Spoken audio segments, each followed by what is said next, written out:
My parents met while working as janitors at a nuclear bomb factory. A lot of people think I come from money, but I don't.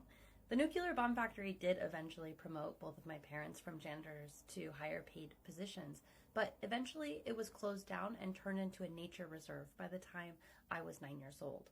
An older coworker at the nuclear bomb factory introduced my parents to methamphetamines, and by the time the factory closed down, our family was deep in crisis. My mother had a very violent and traumatic upbringing, and she coped with this by being a degenerate and a rebel. My parents were young, and they loved to party. From ages 7 to 12, I lived with my mom in a meth house. It was a 24/7 party, and there was trash piled up on the floors and against the walls. I only remember school and daycare from this time. I have no memories of my home life.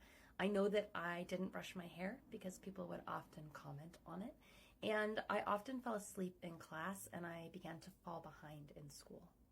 Other kids would tell me that their parents warned them to stay away from me because my mom was crazy. They also said that my mother's cooking glowed green due to radiation. Because I'm autistic, I thought they were serious and I just couldn't see it. When I was 8 years old, I was with my mom when she got arrested for stealing. This was a very traumatic thing for me and it felt very shameful. She was deep in her meth addiction and she would often have violent and loud outbursts when we were in public.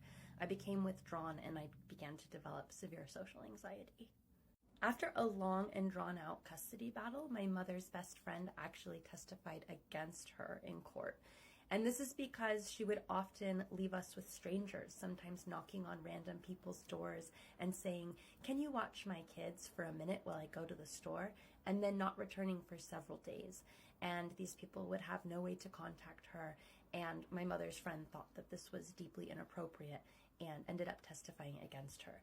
Thus, my dad got full custody of me.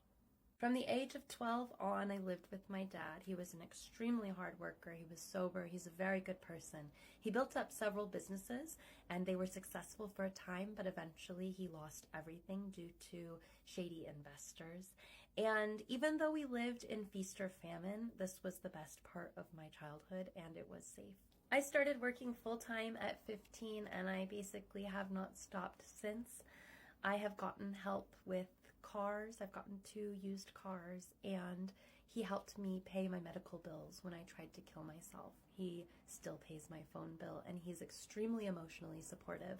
I have a net to fall on if I'm ever threatened with homelessness, and so I'm definitely blessed, but it's not like people like to say.